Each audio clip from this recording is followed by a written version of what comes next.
وَإِذْ غَدَوْتَ مِنْ أَهْلِكَ تُبَوِّئُ الْمُؤْمِنِينَ مَقَاعِدَ لِلْقِتَالِ وَاللَّهُ سَمِيعٌ عَلِيمٌ إِذْ هَمَّتْ طَائِفَتَانِ مِنْكُمْ أَنْ تَفْشَلَا وَاللَّهُ وَلِيُّهُمَا وَعَلَى اللَّهِ فَلْيَتَوَكَّلِ الْمُؤْمِنُونَ وَلَقَدْ نَصَرَكُمُ اللَّهُ بِبَدْرٍ وَأَنْتُمْ أَذِلَّةٌ فَاتَّقُوا اللَّهَ لَعَلَّكُمْ تَشْكُرُونَ صدق اللہ العظیم۔ 121 سے 123 تک انشاءاللہ آج ہم سماعت کریں گے۔ وَإِذْ غَدَوْتَ مِنْ أَهْلِكَ تُبَوِّئُ الْمُؤْمِنِينَ مَقَاعِدَ لِلْقِتَالِ، اور یاد کرو اے محبوب صلی اللہ علیہ وسلم، جب صبح سویرے رخصت ہوئے آپ اپنے گھروں سے اور میدان احد میں بٹھا رہے تھے مومنوں کو مورچوں پر جنگ کے لیے۔ سمجھ آ گئی؟ یاد کرو اے میرے محبوب، جب صبح سویرے رخصت ہوئے آپ اپنے گھروں سے اور میدان احد میں بٹھا رہے تھے مومنوں کو مورچوں پر جنگ کے لیے۔ ابو سفیان بدر کے مقتولوں کا بدلہ لینے اور اپنی شکست کا بدنما داغ مٹانے کے لیے 3000 مسلح جنگ آزماؤں کا لشکر جرار لے کر مدینہ طیبہ پر چڑھائی کرنے کے لیے روانہ ہوا۔ اس دفعہ آتش انتقام کو بھڑکانے اور جوش حمیت کو تیز تر کرنے کے لیے وہ اپنی عورتوں کو بھی ساتھ لائے تھے، جن کی قیادت ابو سفیان کی بیوی ہندہ کر رہی تھی۔ وہ اشعار گا کر، دف بجا کر ان کو اشتعال دلاتی تھی۔ جب احد کے میدان میں خیمہ زن ہو گئے تو حضور نبی رحمت صلی اللہ علیہ وسلم نے مجلس سے مشاورت طلب فرمائی۔ حضور کی اور اکابر صحابہ کی رائے یہ تھی کہ مدینہ میں رہ کر ان کا مقابلہ کیا جائے۔ عبداللہ بن ابی، جسے پہلی بار مشورہ کے لیے دعوت دی گئی تھی، اس نے بھی اس کی تائید کی، لیکن نوجوان طبقہ جو جوش شوق شہادت سے بےتاب ہو رہا تھا، اس بات پر مصر تھا کہ میدان میں نکل کر مقابلہ کیا جائے۔ چنانچہ کثرت رائے کے پیش نظر حضور نے یہی فیصلہ فرما دیا اور خود زرہ پہن کر گھر سے باہر تشریف لائے اور 1000 کی جمعیت کے ساتھ 7 شوال بروز سنیچر یعنی سموار کو 3 ہجری مدینہ طیبہ سے احد کی طرف روانہ ہوئے۔ راستے میں ہی عبداللہ بن ابی اپنے 300 ہمراہیوں کے ساتھ الگ ہو گیا۔ اب مسلمانوں کی تعداد کفار کی تعداد سے چوتھائی سے بھی کم ہو گئی۔ پہاڑ کی جانب پشت کر کے صفیں آراستہ کی گئیں۔ پہاڑ کی وہ گھاٹی جہاں سے دشمن کے اچانک حملہ آور ہونے کا خدشہ تھا، وہاں عبداللہ بن جبیر کو 50 سپاہیوں کے ساتھ متعین فرمایا اور انہیں تاکیدی حکم دیا کہ ہمیں خواہ فتح ہو یا شکست، تمہیں ہر حالت میں یہاں ٹھہرے رہنا ہوگا۔ مصعب بن عمیر کو پرچم مرہم ہوا۔ لشکر کے ایک بازو پر حضرت زبیر کو اور دوسرے پر حضرت منذر بن عمر کو مقرر فرمایا اور اپنی تلوار خوش نصیب ابو دجانہ کو عنایت فرمائی۔ پہلے حلہ میں ہی کفار کے قدم اکھڑ گئے۔ انہوں نے مسلمانوں کے حملہ کی تاب نہ لا کر پسپا ہونا شروع کر دیا۔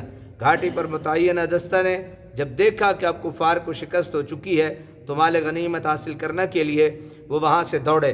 حضرت عبداللہ بن جبیر نے بہت سمجھایا، لیکن چند آدمیوں کے سوا کسی نے ان کی بات پر کان نہ دھرے۔ خالد بن ولید نے، جو اس وقت مشرکین کے رسالہ کی کماندار تھے، جب اس گھاٹی کو خالی دیکھا تو پہاڑ کا چکر کاٹ کر مسلمانوں پر عقب سے حملہ کر دیا۔ اب کیا تھا، لشکر اسلام میں انتشار پڑ گیا، نظم و ضبط قائم نہ رہ سکا۔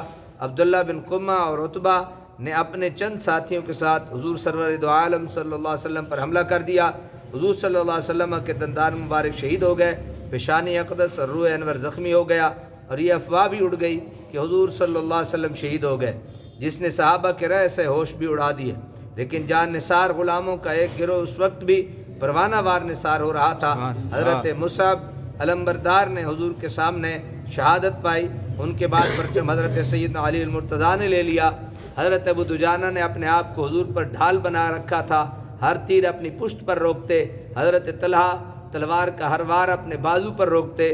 حضرات ابو بکر صدیق، حضرت علی المرتضیٰ، حضرت ابو عبیدہ، مالک بن سنان وغیرہ ہم نے دشمن کے زبردست ریلے کو پیچھے ہٹایا۔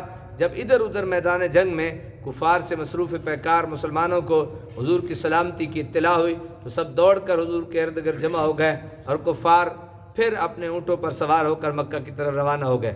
یہ درست ہے کہ اس کو کفار مکہ کی فتح نہیں کہا جا سکتا، لیکن اس میں بھی شک نہیں کہ مسلمانوں کو سخت نقصان اٹھانا پڑا اور 70 سے زیادہ جلیل القدر صحابہ شہید ہوئے، جن میں حضرت سیدنا حمزہ اسد اللہ و رسول ہی بھی تھے، جن کو حبشی نے پیچھے سے نیزہ مارا تھا۔ مسلمانوں کو جو رزق اٹھانی پڑی، اس کی ایک ہی بڑی وجہ تھی کہ انہوں نے اپنے رسول اور قائد کے حکم کی اطاعت میں تساہل کیا۔ اگر وہ دستہ گھاٹی پر جمع رہتا تو یہ المناک حالات رونما نہ ہوتے۔ آپ تک سارا پیغام پہنچ گیا کہ اس جنگ میں بظاہر تو وہ فتح تھی، لیکن جو یعنی انہیں نقصان پہنچا تو نقصان کی وجہ اپنے قائد اور اپنے رسول کی بات نہ ماننے۔ اور دیکھیں نا، رسول اللہ صلی اللہ علیہ وسلم جب رائے لے رہے تھے، رسول اللہ صلی اللہ علیہ وسلم جب رائے لے رہے تھے کہ کہاں جنگ کرنی چاہیے، تو آپ کی رائے یہ تھی کہ مدینہ میں رہ کے جنگ کرنی چاہیے، لیکن کچھ نوجوانوں نے کہا کہ ہمیں کہاں جانا چاہیے، میدان جنگ میں جانا چاہیے۔ تو آپ نے ان کی بات مانی، کیونکہ ان کی کثرت تھی، آپ نے ان کی بات مان لی۔ قائد ہو کے، قائد وہ نہیں ہوتا جو اپنی منواتا ہے، قائد وہ نہیں ہوتا جو اپنی منواتا ہے، بلکہ قائد وہ ہوتا ہے جو جب مشورہ لیتا ہے تو کثرت رائے سے مشورہ لیتا ہے اور کثرت رائے پہ عمل کرتا ہے۔ یہاں یہی ہوا کہ رسول اللہ صلی اللہ علیہ وسلم چونکہ قائد تھے اور آپ نے حکم فرمایا کہ آپ لوگوں نے گھاٹی نہیں چھوڑنی، ہم جیتے یا ہاریں، شکست ہو یا فتح ہو، آپ نے یہ گھاٹی نہیں چھوڑنی، تو انہوں نے چھوڑا، تو اس سے بہت بڑا نقصان ہوا۔ واللہ سمیع علیم، اللہ سب کچھ سننے والا بھی ہے۔ اور کیسا خوبصورت انداز ہوتا ہے، آیت چل رہی ہوتی ہے، آخر میں رب العالمین اپنی شان کو بیان فرماتے ہیں، واللہ سمیع علیم، اللہ وہ ہے جو سننے والا بھی ہے اور جاننے والا بھی ہے۔ اذ ہمت طائفتان، جب ارادہ کیا دو جماعتوں نے، منکم تم میں سے، کس بات کا، ان تفشلا، کہ ہمت ہار دیں، واللہ ولیہما، حالانکہ اللہ تعالیٰ دونوں کا مددگار تھا، اس لیے اس نے اس لغزش سے بچا لیا۔ وعلی اللہ فلیتوکل المؤمنون، اور صرف اللہ پر توکل کرنا چاہیے، کسے، مومنوں کو۔ جب عین وقت پر عبداللہ بن ابی اپنے 300 سپاہیوں کے ساتھ الگ، یہ پہلے تو مشورہ سے لیا گیا اور یہ ان کے ساتھ شامل تھا، تو ان کے ساتھ مل کے تعداد کتنی تھی، 1000، ان کے ساتھ تعداد کتنی تھی، 1000 تھی، یہ اپنے 300 سپاہی لے کے بھاگ گیا۔ تو مسلمانوں کی تعداد میں مزید کمی ہو گئی، تو قبیلہ اوس کے بنی حارثہ اور خزرج کے بنو سلمہ کے دل میں بھی میدان جنگ سے واپسی کا خیال پیدا ہوا۔ یہ مڑے تو ان کے دل میں بھی خیال پیدا ہوا کہ سانوں بھی واپس جانا چاہیے، لیکن اللہ تعالیٰ نے ان کی دستگیری فرمائی اور اس لغزش کے ارتکاب سے انہیں بچا لیا۔ حضرت جابر فرمایا کرتے تھے کہ یہ آیت ہمارے حق میں نازل ہوئی اور ہم اس کے نزول پہ بڑے خوش ہیں، کیونکہ اگر ایک طرف ہمارے پھسل جانے کے خیال کا ذکر ہے تو ساتھ ہی واللہ ولیہما کی نوید جاں پرور بھی ہے۔ سچے مومن سے اگر کسی بشری کمزوری کے باعث کوئی غلطی سرزد ہونے لگتی ہے تو رحمت الہی اسے سنبھال لیتی ہے۔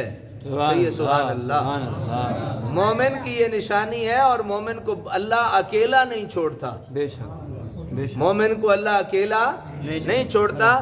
یہی آپ صلی اللہ علیہ وسلم کے پیارے صحابی حضرت جابر فرماتے ہیں کہ ٹھیک ہے، ہم سے کچھ اس معاملے میں لغزش اور کوتاہی ہو گئی، لیکن ہم اس بات پہ خوش ہیں کہ اللہ تعالیٰ نے یہ جو لفظ فرمایا نا، واللہ ولیہما، اللہ تعالیٰ ہمارا مددگار ہے، ان کا مددگار ہے، تو اللہ تعالیٰ نے یہ جملہ بھی ہمارے لیے ارشاد فرمایا ہے کہ میری مدد کیا ہے، تمہارے ساتھ شامل حال ہے۔ سچے مومن سے، یہ جملہ پھر سن لیجئے، مزہ آئے گا، سچے مومن سے اگر کسی بشری کمزوری کے باعث کوئی غلطی سرزد ہونے لگتی ہے تو رحمت الہی اسے سنبھال لیتی ہے، رحمت الہی اسے سنبھال لیتی ہے۔ شان کریمی یہ گوارہ نہ کر سکی کہ اس کے محبوب کے سچے غلام ایسی لغزش کر بیٹھیں۔ توکل کا کیا معنی ہے؟ محققین صوفیہ نے اس کی یہ تعریف کی ہے، اللہ تعالیٰ پر کامل بھروسہ، توکل، اللہ تعالیٰ پر کامل بھروسہ اور یقین محکم کہ اس کا حکم اٹل ہے، اتنا یقین ہو اللہ کی ذات پہ کہ اس کا ہر حکم کیا لگے، اٹل لگے۔ اس کے ساتھ حضور نبی اکرم صلی اللہ علیہ وسلم کی سنت پر عمل کے ضروری اسباب کے مہیا کرنے میں بھی پوری جد و جہد کرنے کو توکل کہتے ہیں۔ یعنی یہ نہیں کہ بندہ سب کو چھوڑ دے، بلکہ سنت یہ ہے کہ اسباب پہ عمل کرنے کے بعد اپنی رب کی ذات پہ پورے کا پورا اسے بھروسہ ہو۔ حضرت سال فرماتے ہیں کہ جو شخص ترک اسباب کو توکل کہتا ہے، یعنی اسباب ترک کر کے پاؤں توڑ کے بیٹھ گیا، ٹھیک ہے جی اللہ نے کہا ہے میں رزق دوں گا تو ٹھیک ہے اللہ رزق دے گا، میں بے شک گھر بیٹھا ہوں، تو حضرت سال فرماتے ہیں کہ ترک اسباب کو توکل کہتا ہے، وہ حضور صلی اللہ علیہ وسلم کی سنت پر اعتراض کرتا ہے، حضور صلی اللہ علیہ وسلم کی سنت پر کیا کرتا ہے، اعتراض کرتا ہے، یعنی اسباب پر عمل کے ساتھ ساتھ بندہ مومن کو اللہ کی ذات پر توکل کرنا، اٹل فیصلے کو مان لینا اللہ تعالیٰ کے، یہی توکل کہلاتا ہے۔ وَلَقَدْ نَصَرَكُمُ اللَّهُ بِبَدْرٍ، بے شک مدد کی تھی تمہاری اللہ تعالیٰ نے میدان بدر میں، حالانکہ تم بالکل کمزور تھے۔ وَأَنْتُمْ أَذِلَّةٌ، تم کیا تھے؟ کمزور تھے۔ فَاتَّقُوا اللَّهَ، پس ڈرتے رہا کرو اللہ تعالیٰ سے، لَعَلَّكُمْ تَشْكُرُونَ، تاکہ تم اس وقت امداد کا شکر ادا کر سکو، تاکہ تم اس پر بر وقت امداد کا شکر ادا کر سکو۔ آج اس کو ہم دوبارہ اس آیت کو پڑھیں گے انشاءاللہ۔ آج چونکہ باہر میلاد شریف کا جلسہ ہے اور وہاں بھی حاضری جو ہے وہ ضروری ہے۔ اللہ تبارک و تعالی ہمیں عمل کی توفیق نصیب فرمائے۔